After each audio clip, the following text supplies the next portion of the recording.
Business can be a lonely game, but it doesn't have to be. Welcome to Boutique Chat, where we explore community over competition and how to scale your company with the balance and the happiness that we all seek.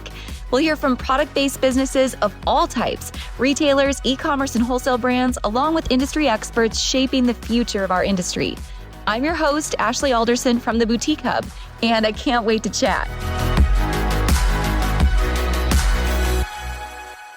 Hey guys, welcome back to the podcast this week. I just learned something that I did not know off camera. So I can't wait to start this conversation, Lindsay, on camera so you guys can hear this too. Many of you, as I said in the intro, have probably met Lindsay in person at market and know her wonderful brand and her style. But today I'm so excited about like the deeper things that we're going to get to talk about. So Lindsay, welcome to the show. Yeah. Oh, thanks, Ashley. Oh, it's going to be so good. So in case anyone doesn't know about Linny Co, why don't you start by telling us a little bit about the brand, and then we'll dig into what came before the brand. Perfect. So Linny Co is a Dallas-based jewelry brand. We specialize in ultra lightweight, sensitivity safe earrings. We primarily have earrings. We also have hair clips and handbags. But we love bright color and big fun statement earrings that are accessible and easy to wear. I love it. You always have my vibe. I feel like when I see you at market or I see you in photos, like I'm a dress and boots kind of girl and a big statement earring kind of girl. And that's you to a T. Same. Every time. Yes. So I'm like, oh, my heart. I think I literally have one pair of jeans in my entire closet. Like I always wear dresses or athletic clothes. It's like one or the other. There is no balance. It is either full send, dress and boots, dress and heels, or like leggings. I'm pretty sure if I lived in the South, I could do that. The thing about the Midwest is it's just too cold. Yeah, no, we have great weather in Dallas. Yeah, so good. So you've got this great brand and you've been a part of the hub for a long time as well. So I know lots of our stores have gotten to meet you. But as long as you've been around the hub, I did not know your backstory. So take me back. How did you get into the earrings were your first product, correct? Yes. Okay, so take me back. How did you get here? Yeah, so my story is a little bit of a wild one, and one that most people don't know like the full story of my history and my past. But for 9 years of my life, starting at age 14, I was a professional race car driver. And it's as crazy as it sounds. I took 3 years off after high school before college and raced professionally. And I think we can get into a little bit more of the end of my career later on in our conversation. Because it's, obviously probably the biggest part of that story. But found myself in college at age 22 and quickly got into politics. I was a political science major and specifically political campaigns, which if you don't know is basically glorified sales. I mean, that's all that it is. And after I got pregnant with our son, I decided that I really wanted to stay home with him and hang up that political cap, if you will, but really wanted to still do something that was creative. And so I literally started like making earrings on my couch during nap time. And fast forward about 6 years, I launched into wholesale and rebranded my company in January of 2021. And 3 years later, my husband works with me now, and this is a full-blown family business. Oh, I love that. That's incredible. I want to go back to just the starting the earrings from your couch piece, right? Because I think a lot of creatives start making something at home in a similar fashion, right? At what point did you realize, I've got something here. Like this is going to catch on. It's something unique. Something in demand? Like, were you a statement earring person before you got to that point? And then at what point did you go, oh, this is really going to grow?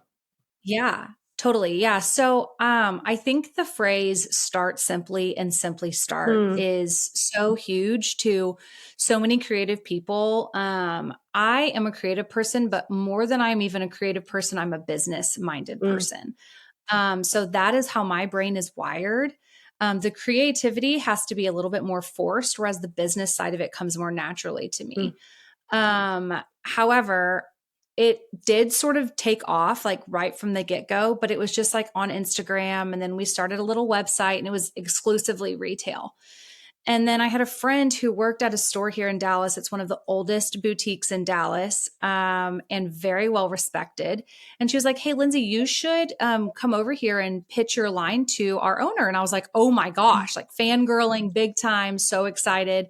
Went in for that meeting and she was like, "Okay, so I brought my samples with me. Nothing was tagged, nothing was named, and nothing was priced." And she was like, "What's our pricing here?" And I was like, "Well, this is the retail pricing of these pieces." And she was like, "Okay, so what's your wholesale pricing?" And I was like, 30% off of retail. And she put all of my samples back in the box, handed me the box and was like, "I don't think you have a clue what you're doing. And I'm not interested." And I was like floored. Got in the car, burst into tears, called my husband and was like, "I don't know what I'm doing. Like, I don't have a clue what I'm doing." And this was October of 2020. Oh, And I was like so blessed by her frankness because she was right. I didn't know what I was doing. I hadn't really done my homework. I didn't really know like pricing structure. And so I completely rebranded my business. It was called Law Designs, which are my initials. okay.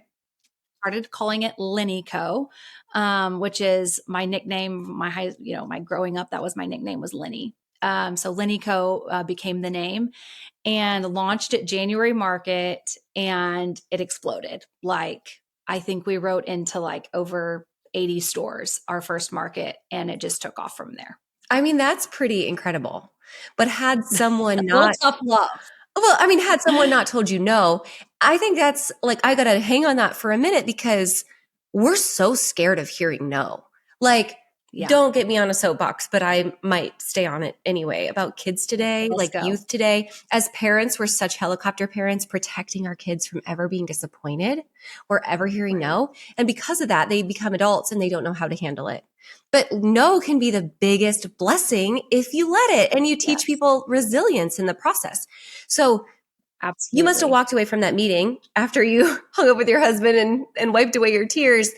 But you could either choose to get bitter or you could choose to get better. And you chose to get better. So how did you start to educate yourself?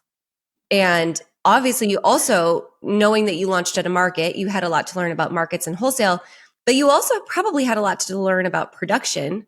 If you were hand making everything on your own, you had to be able to ramp up to take orders. And that couldn't be you doing it all by yourself, I'm assuming. Well, it was. I was flying solo. I had one little helper that would come a couple hours a week. I was still hand making everything. And after that market, it's so funny. I look back now and, when you first get going, you're just doing the best you can, and you're winging it. And so I was still making everything by hand. I was assembling everything by hand. And I took payment at market. And like typically when you take payment, that means something's going to ship. And so a week later, I'm getting all these phone calls from all of these retailers and they're like, "How come my card has been charged and you haven't shipped my order?" And I just like that component I didn't know, but I had just hopped on Google and figured out like, well, these are the margins, these are the products. I had changed a lot of my products from a lot of the handmade goods to pieces that I had designed. And then I had a person who had a laser cut the pieces and I'd put them together. And so I very quickly learned by March market that my customers hadn't received, like they had just gotten their January orders by March market. They weren't ready to reorder. So I knew that that was how I needed to change the structure of, my business altogether. Yeah, so good. So you went back, you asked for help, you created some designs that were easier to flow through. What else do you think, like for somebody who's listening and they're like, "Hey, I have this idea and I want to start in wholesale too." What do you think are the other most important components that brand new wholesalers need to know that they may not already? Yeah, I think that from that January market to that March market was even a bigger learning curve than from that first wholesale meeting to my first market. So I learned so much from the customer, specifically, and I think most importantly, the sales cycle. So we try to keep our buyers, our retailers, on a 10-week sales cycle. And so this is kind of where like the strategy of my political campaign background really comes into play, because I think that a lot of people go in with like these great big ideas and these beautiful products, and they are really frustrated when those specific products don't sell and then other things might. And so, 10-week sales cycle, you need to realize that these buyers, if you're going to charge them at market, the goal is to get their product in their hands by week 1. Yeah. They have it shot and merchandised and on the floor by week 2 or 3, and then they have 7 weeks to sell through that product so that they can reorder at market. And that's how you build your business, is that you keep your core customers happy and ordering 5 times a year at market with little fill-in orders, hopefully between, and then you build more new customers at every market. And so I think that the biggest hangup that I see with new brands that come to market is that they aren't getting the product in the hands of the customer fast enough. And so whether you need to outsource, you need to change manufacturers, you need to hire fulfillment or get into a 3PL, like that is the most important factor, I think, if you are going to have a successful business in wholesale markets. I completely agree with that. And I'll add to that, someone has to be managing customer service, because I feel like I've seen so many brands even come into the hub and they have a great product and it catches fire, right? And they take all these orders and then boom, there's nothing. Like we've had to remove brands from the hub for doing this multiple times. And it's this one-man show, maybe it's 2 people, and all of a sudden they're getting all these customer service emails and they aren't communicating, or there's just such long breaks in communication. And now, I mean, if a retailer has a bad experience, they talk like wildfire. It's not good. Right. So what about customer service? How did you figure out how to handle that piece of your business as well? Yeah. And, you know, I don't want to like over spiritualize this, but my faith is a huge part of my life. And in John 6, we see the most recognizable story in the Bible besides the birth and crucifixion of Christ. And it's the feeding of the 5,000. And what did we see Jesus do over and over and over again? He met those physical needs and he fed these hungry people and they listened to him. And so I think that it is our calling and our job to take care of the people who trust us. And so for me, it's a 0 questions asked. Like, I don't care if a customer broke something in the store or they wore it 50 times and then it broke. It is immediate. You get a replacement item at no charge to you. And if you want to reorder anything at that time, you're getting free shipping. So we always throw that in there. Like, is there anything you need to restock on? You're going to get free shipping on this order. And it happens all the time. Wow, what an like upsell. They reorder something. Yeah, it's just a quick little upsell, and then we throw in freebies here and there. Somebody, you know, it was really sad for me. And it's hard to not take it personally. Like when a product breaks, you get so upset. You're like, you know, this is who we are. And how come this one customer is having this problem like over and over and over again? But it happens, right? Like when you're dealing in high levels of volume, then you're going to have problems. And we had one earring that the earrings, the stud kept coming off. And it was happening across all channels. And, you know, it's like, you don't really want to do a recall because what if it's not a problem for some people? But we started giving, you know, we're replacing the item. It's been double checked. Plus we're giving you something else. So just meeting those physical needs and no questions asked and doing it quickly. And my husband, Jared, handles all of the customer service. I did it for the longest time until I was kind of like, there's, you know, the more stores you're in, the more problems that sadly you're going to have just based upon volume. But it's the way we deal with those problems. We want people to have an incredible experience that, you know, a customer drops a clutch and it breaks in the store. They didn't get a chance to sell it. Not a problem. Sending you a replacement today. Yeah. So that's really important to us. We put a lot of value on that. So does that answer your question? Yeah, I think that was really, really important because it's overlooked, right? And I like that you said, you know, you've taken yourself out of it because there are more problems. But also, do you ever find that dealing with customer service as the creative or as the owner can also be a little bit emotionally draining? And it takes away from your creativity on the other side? Like, does that bother you along the way too? I think so. I think that the way that I'm wired, I think pretty logically. However, it's hard to not get bogged down in that. And Jared, my husband, runs the brand with me and is such like a calm and steady influence in my life. Yeah. And, he'll remind me constantly, like, we sold 30,000 hair clips last year. Wow. And we had a dozen returns. Like, I know that those 12 emails like stay in your mind, but like think about the ratio there. Yeah. Like, that's solid. Like, that's really, really good. Mhm. Like, we're doing great. Like, there's going to be problems. Like, it's unavoidable. Mhm. And so we have to compartmentalize those problems and allow them to make us better. And like you said, either bitter or better, Yeah. Yeah. It's definitely a choice. Something you mentioned a minute ago that is a strength of yours, and the lesson you learned at your second market was the importance of charging at market, but of course, delivering right away. I think that and again, it depends maybe on what you sell. Like large apparel brands are probably different than accessories, right? Sure. Gift, it's all a little bit different. But there's a train of thought with some boutique owners that I should not give my credit card at market. Mm-hmm. Or I should say, you must call me in order to charge the card. But from a brand perspective, that's really, like, you're a small business too. You can't expect to, take the order and get the order placed immediately if it's not paid.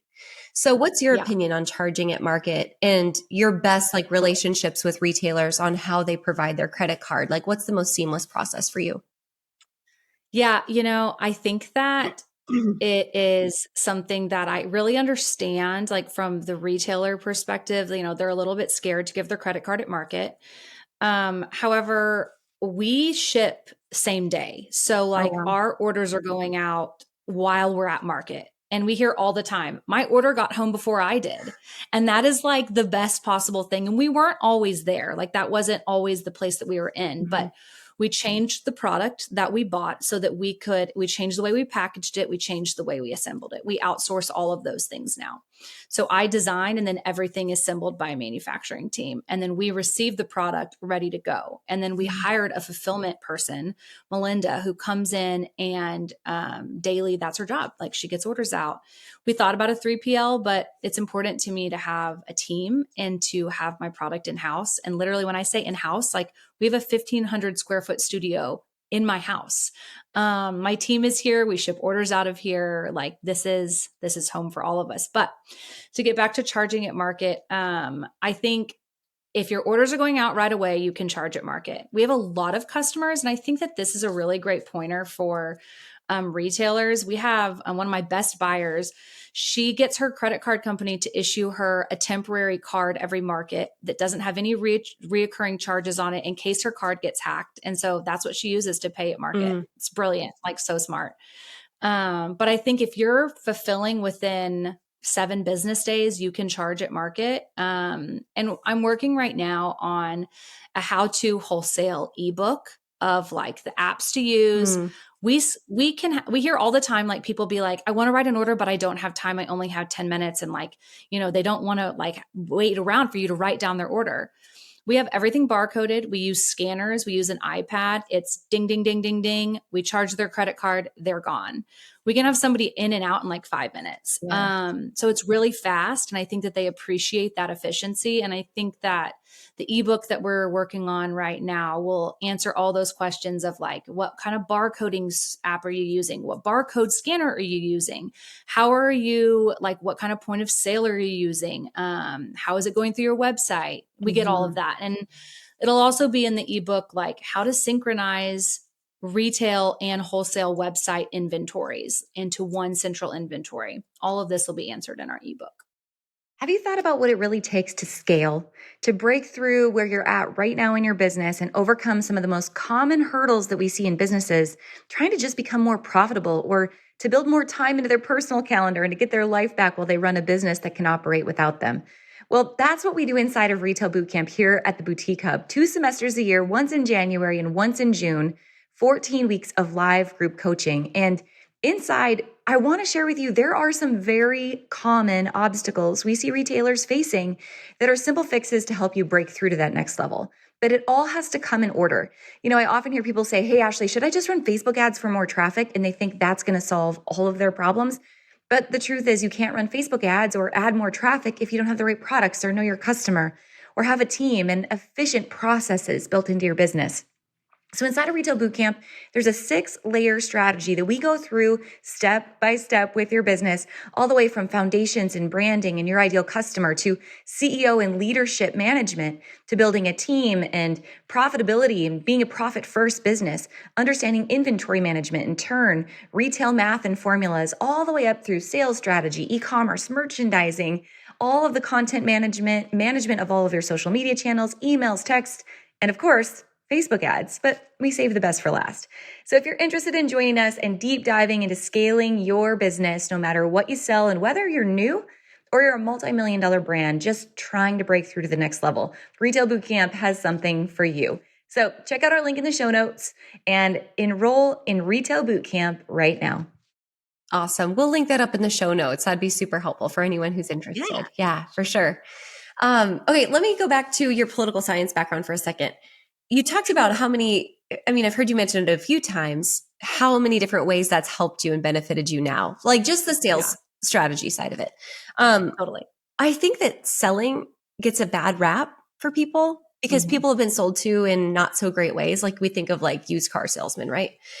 What other sales strategies have you brought from that piece of your background that you think everybody can learn from that have really benefited you? Yeah. Honestly, fulfilling a need. Like we hear all the time of like, I have a problem and I need a solution. And that's how we should really approach sales in the retail perspective. Like anywhere from the brand, like a buyer comes in and they don't know how to reach the tween category and they want to have a little section in their store for tween. Tween is trending right now. It's insane. It's everywhere. And so helping them meet that need while still staying on brand for their store. And it's the same thing for a customer that walks into a retail store. Like they need an outfit for an event or, they're a new mom and their body is changing and they, want some new clothes. Like these are all problems. And I know they're okay, whatever, not big problems, but like these are problems and we have the joy of meeting those needs and fulfilling those problems. It's so funny. My husband has been in sales his whole life before he came to work for the Hub. And it was like high level sales where it was like a 6 to 12 month sales cycle, right? And so he would always say to me, he's like, Ashley, sales is a noble process because you're just counseling someone through a decision that's going to solve a problem they have. Like it is noble if you approach it in that way. So I love that you bring that up. It takes the pressure off of it to be perfect. Like, and like, I think there's a difference between like being salesy and knowing your customer, having a relationship with them and caring for them. And, I was talking to a dear friend, Tatiana with Treasure Jewels, and she was talking about, I love her so much. She's like so dear to me. And Tati and I were talking about how like sad it is when we see a buyer that we've worked with for so long and they're not ready to reorder or they, they're not ordering at that market jewelry. And so they like won't come by the booth because then they feel bad. And I'm like, I want to hug your neck. I want to know you. I care about you. Like, I don't just want your money. Like I want to see you. Like you're my friend. This is my market family. Like you better come and see me. You better come hug me. Like, I don't care if you write an order or not, Yeah, I completely agree. I even feel like that about the Hub, right? Like if people still are not in the Hub, there's so many people we have relationships with and business is business, but life is life and life is much more important at the end of the day. Totally. Yeah. So good. So, okay. I'm always, when I'm speaking to retailers, harping on average order value and units per transaction. And even this morning I was on Retail Bootcamp and I was harping on you sell what you show.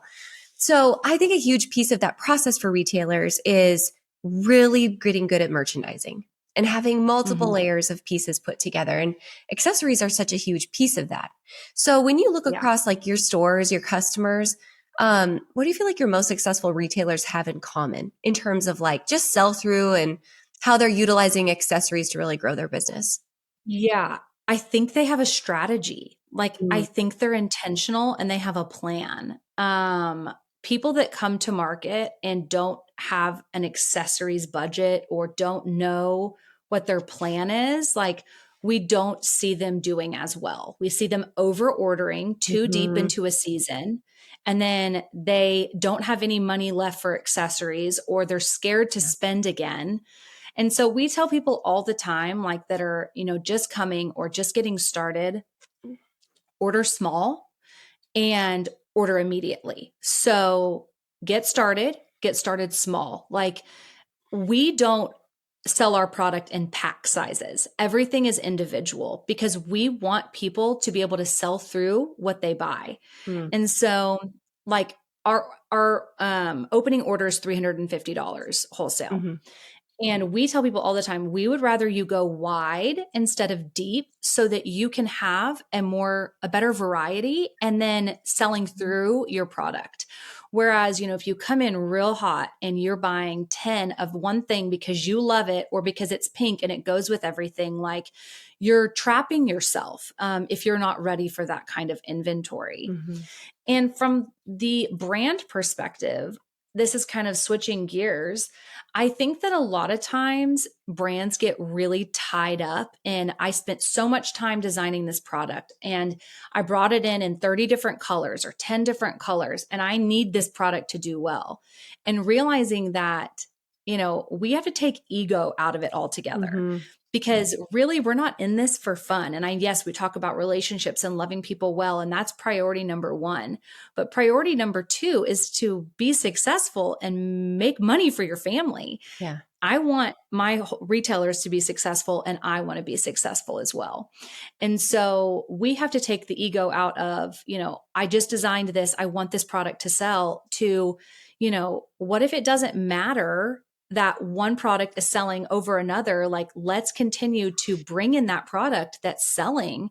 And, okay, I'm not a bow girl, but bows are trending. Like, let's keep this bow train going as long as we possibly can because it's working. People are loving it. They're buying it.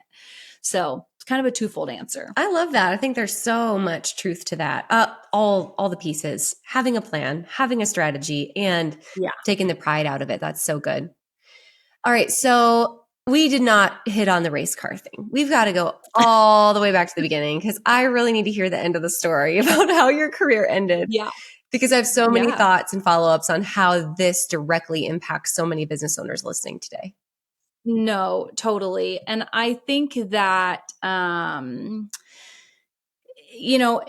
me, my racing career was both dark and really joyful time of my life. I was living out my dream. I was doing what I felt God had created me to do. And I had a relationship with the Lord, but I wasn't like transformed by the gospel at this point in my life. And so I think that, for a very long time, I felt like this was my mission in life. This was my dream. I'm going to just keep dreaming. I'm going to dream big dreams. And I still say that all the time. But for a very long time, I believed that all of my worth was tied up in my racing career, that I had no value outside of that title, that my parents, my sponsors, my management team, my friends, guys that I was, dating, like, if I don't have this, if this isn't who I am, then what am I even worth? And so I really struggled with just my identity, being in my career and not seeing any value outside of it. And so when God finally, it's funny, like he opens the door and we don't walk through it. And I tell people all the time, I know what it's like to live outside of the will of God. And it is a really uncomfortable place to be. The Lord was closing that door to my life and I kept pushing, kept saying, I'm not ready. I'm not ready. And then finally, when the door slammed shut, it was everything came to a catastrophic end. And it was devastating for me as a person. It tanked my self-confidence, everything. And then I finally realized over time that my identity is not found in what I do. It's found in who I am as a child of God. And I'm not going to get overly spiritual on you, Ashley, but I just really believe that oftentimes, whether it's politics, I wanted to go to law school and then I got pregnant, and I always wanted to have my own business, but then I chose to be a stay-at-home mom and struggled again with oh my gosh, I feel like I'm losing myself. Like Yeah. as a mother, like who am I Mm. even? And this struggle of identity is something that I think women and men across all walks of life experience of, we put so much value into what we do, that we lose track of what's important. Yeah. I think women especially, that's such a good point. I think women especially struggle with that because, if you choose to be a mom, your life changes. If you choose not to be a mom, your life also changes. Like there's so many seasons of our life. And, if I look across our industry today and I hear the struggles of boutique owners, some are doing great and some, this is a tougher season. But ultimately, when I hear boutique owners talk about their fears and their struggles, it is, they're scared of failure. They're scared of, this not working out because it has become so much of their identity. And I think too, that's a big difference between people who are like entrepreneurs versus people who are CEOs. And I talk a lot about like the shift in that mindset. Entrepreneurs make their business all about them. They don't know how to get out of that. It's their identity. And CEOs have learned it's a game. I want to build this business, but I have to build this business in a manner that it can operate without me because I'm an individual and I want to have a life outside of this thing. So like that's a journey we all must go on. But what would you say to, a retailer or a wholesaler, anyone who's listening that has, unfortunately let their business, become who they are and they have a fear of, I'll say failure because they don't know who they would be next? What advice would you give to them? As a person who has started over many times, I can tell you that there is great joy and great freedom in a new beginning. And we often don't know what that looks like. We don't know, we think we do, but we don't really know like what that looks like. And so I think community is really important when it comes to this. I think walking alone is really dangerous. I think isolating yourself is really dangerous. I think in success and in failure. If you isolate yourself, then you are a target for failure. And so I think that we should have a circle, yet a small circle of people that we really trust, that we go to in total vulnerability and we share the good, bad, and ugly, and allow them to provide counsel. Because if you're walking alone and you're counseling only yourself, you're not going to meet your full potential. So good. You can become such an echo chamber. Yeah.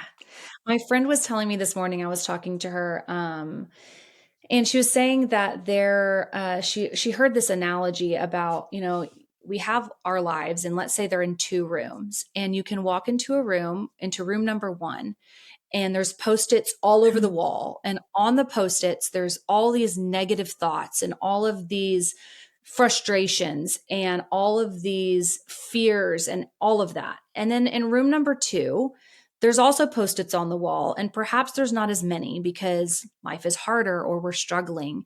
But on those Post-its are the things we're thankful for, the people we're thankful for, the things that bring us joy. And what if we chose to live in room number 2 and we chose to see the good, to choose joy? And, when it comes to moving on and starting over, like, is it a fear or is it a joy what you do? And I can honestly tell you that, like, I love what I do. Like, I find great joy and great fulfillment in my job. That doesn't mean that's who I am. But I do get to delight in what I do. And there's freedom in that, like we don't have to be chained to it. And if you're finding that your business is in room number 1, all of the negativity, all of the frustration, like, what would it look like to choose room number 2? Like, what would that look like for you? Do you know what I mean? That's such a good analogy. And it also kind of goes to show the power of, like my mom always said this and I always rolled my eyes at her as a teenager, but she'd say, Ashley, you are who you hang out with. And yes, I mean, that's life as a business owner. I know you mentioned Tati and, so many other people that you're friends with, but you truly are the people that you are surrounding yourself with. I think that's like the power of the hub, and being like a member of the community to me is so important for that reason, is because hopefully you're going to be surrounded by some really like-minded people that are going to uplift you in good times and in bad, share and celebrate your wins and successes, but man, not ever allow you to be alone. And there's plenty of people out there that don't want that. they want to relish in the negativity and be in room number one. It's true. And those are not the kinds of people that I want to spend my time with. And the same friend that shared the analogy with me said, you become what you behold. And I think that is exactly what we're talking about. Like, where are your boundaries with those negative people, those negative thoughts, and, making the choice for room number one. Incredible. Room number two. Room number two. Room number two. Room number two's in room number two. That is so good. All right, Lindsay. So last question. You've been so gracious with your time today. This has been awesome. I was, thinking as you were talking, like, man, she needs to write a book. She's so well spoken. I mean, you're going to have an ebook, but like literally this has been so good and so helpful for so many. So thank you for your time. But last question. So I can hear clearly just, as you eloquently speak about your faith and about your life and about the journey that you've been on, that, your life is about far more than just the products that you're creating and selling. It's about much more than that. So I'm curious, as you think about your life 30 years down the road, and you're on this front porch and you're surrounded by your family, your friends, your kids, your grandkids, and you're reflecting on this journey that you've been living and the businesses you've built and all the way back to being a professional driver. What's the thing that you want them to remember the most about who you are and how you lived? I think that I had great gratitude. Like, that's what I want. I want people to say, she was so generous. Like, that is the most important thing for me, from, giving financially and also physically. Like, I want there to be great gratitude marked by great generosity. And I think that is probably the most important thing to me, is that I give generously of my time and my money and my products. I recently met a hub member who lived in McAllen, Texas, and she was talking about that her day job was being a border patrol officer. And I was so floored by her, that I was like, I want to give you product for free. Like, I want you to take your order, like take these pieces and they're yours. Like, and what else can I do for you? Like, I want to pray for you. Like, I want to know your story. I want to follow you. I shared her boutique with, and I'm not saying like we do this all the time, but like, I want to be marked by great generosity, and great gratitude. So good. So helpful. You'll have to share with me who that is. Now I'm curious to follow along. So good. Okay. Lindsay, I guess there is one last question, right? The ultimate question. Who has more speeding tickets, you or your husband? Oh my gosh. He never gets a speeding ticket because he has a CHL, concealed handgun license. So I like every single time we get pulled over, he gets like let off because he has a CHL. I always get the speeding ticket. But you know what's funny is I don't like ever drive anymore. Like, my husband drives us everywhere. Like, I practically don't drive. Really? And he says that I'm like a reckless driver. He's like, and I'm like, that's because I feel like I've got solid reaction timing. And so if something goes wrong, like, I'll be just fine. But yeah, I love it. I had so many speeding tickets back when I was racing. Oh my gosh. I think my worst was like a 96 and a 45. Like, ugh, really shameful. I hope my kids don't ever listen to this. So good. I'm sure there's no backseat driving that happens in your family either. Oh gosh. I think if you walked into my marriage and my husband said, like, what's the biggest issue? That would be it. Backseat driving. I don't want to drive, but I want to tell you how to drive. So good. It's terrible. Well, this was wonderful. Thank you so much for your time today and your wisdom. And there's just so many great nuggets. And again, it's just so fun to watch you and your brand continue to grow and your unique style, your unique products. We're so thankful that you're part of our hub community. So thanks again for your time today. Thanks so much, Ashley. Thanks for listening, guys. I hope you took away all kinds of nuggets and new ideas from this week's episode. Don't forget to subscribe and leave a rating and review. We love to hear your feedback and give you a chance to be featured on the show each and every week. For more information on our spirit of community over competition and to access guest downloads and bonuses and all the resources we talked about on the show, head on over to theboutiquehub.com and join the community. We'll see you next week.